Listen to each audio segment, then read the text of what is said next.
लाहौर शहर में अंडरवर्ल्ड का राज खत्म ना हो सका। सियासी वाबस्तगियां, पैसा और ताकत इन गैंग्स की पहचान है। बिलाशुबा इन्हें ना पुलिस का डर होता है, ना ही मुखालिफ से मारे जाने का। और बाज इन दुश्मनदार गिरोहों की आपस की लड़ाई इस जगह शुरू हो जाती है जहां पर अवाम की अक्सरियत मौजूद होती है, जिसके बायस उनकी दुश्मनियों में आम अवाम भी लुकमा अजल बन जाती है। ऐसा ही वाकया गुज़श्ता रोज़ भी ठोकर न्याज बेग के करीब एक निजी सोसाइटी में पेश आया।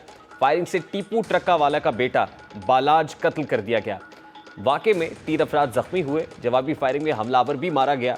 अमीर बालाज को 4 गोलियां लगी, जो जिला अस्पताल में दौरान इलाज जांबर नहीं हो सकता। जख्मों की ताब ना लाते हुए चल बसा।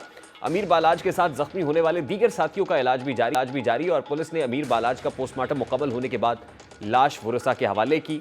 अमीर बालाज कुछ अर्सा कबल पीटीआई छोड़कर नून लीग में शामिल हुआ था और यही वजह है कि वाक़े की इत्तला मिलते ही लीगी रहनुमा अता तारड़ भी जिना अस्पताल पहुंचे। इस वाक़े का मुकदमा चोंग पुलिस स्टेशन में दर्ज कर लिया गया है। मुकदमा मकतूल के भाई अमीर मुसब की मुद्दत में दर्ज किया गया है। मुकदमा ख्वाजा तारीफ गुलशन उर्फ तीफी बट और ख्वाजा अकील उर्फ गोगी बट समेत 4 नामालूम अफराद के खिलाफ दर्ज किया गया है। FIR के मतन के मुताबिक बालाज टीपू को ख्वाजा तारीफ गुलशन उर्फ तीफी बट और ख्वाजा अकील उर्फ गोगी बट की इमा पर 4 नामालूम अफराद ने कत्ल किया। वाक़े में मुलविस अफराद फायरिंग करके मौके से फरार हुए। अब तक की तहकीकात के मुताबिक पुलिस ने हमलावर की पहचान कर ली है और हमलावर की शिनाख्त मुजफ्फर हुसैन वल्द सादिक के नाम से हुई है। कत्ल होने वाले अमीर बालाज टीपू को लाहौर के चंद बड़े दुश्मनदारों में से एक डॉन समझा जाता था। उसका वालिद टीपू ट्रक्का वाला 14 साल पहले दुश्मनी की भेंट चढ़ा।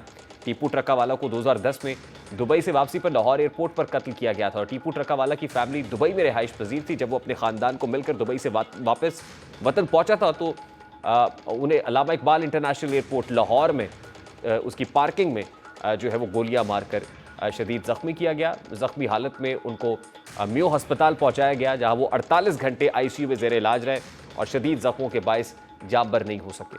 बाद में टीपू ट्रक्का वाला के कत्ल के मरकजी मुलजिम शहबाज साई समेत 3 मुलजिमान को दुबई से इंटरपोल के जरिए गिरफ्तार करके लाहौर मुंतकिल किया गया। पाकिस्तान से भागे हुए 3 मुलजिमान को दुबई से गिरफ्तार किया गया। मुलजिमान की गिरफ्तारी इंटरपोल के जरिए अमल में लाई गई और गिरफ्तार मुलजिमान में शहबाज साई, मोहसिन और फारूक शामिल थे। और उसके बाद 2012 में इसी मामले के जो ऐनी शाहिदीन थे शहबाज साई की जानिब से उन विटनेसेस को भी कत्ल कर दिया गया था। 1994 में अमीर बालाज के दादा बिल्ला ट्रक्का वाला को भी इसी तरह से जो ख़ानदानी दुश्मनी है उसकी भेंट चढ़ाया गया था। और अब ये तीसरी अगर नस्ल कहा जाए तो कहना गलत नहीं होगा कि जो इस दुश्मनदारी की और ख़ानदानी दुश्मनी की भेंट चढ़ी है। लेकिन इससे एक और अलार्मिंग फैक्टर ये है कि लाहौर एक बार फिर ये जो शूटर्स हैं और गैंग वॉर है वो फिर से मुतहर्रिक हो गया। और हालिया असना के अंदर जिस तरह के वाक़यात हुए, कुछ दहशत गर्दी के और कुछ शूटिंग के, वो यकीनन अलार्मिंग और कानून नाफिज करने वाले इदारों के लिए भी खतरे की घंटी है। प्रोग्राम का वक्त अपने इख्तिताम को पहुंचे। आपसे मुलाकात होगी इंशाअल्लाह कल। अपना रखिए ख्याल। अल्लाह हाफ़िज़।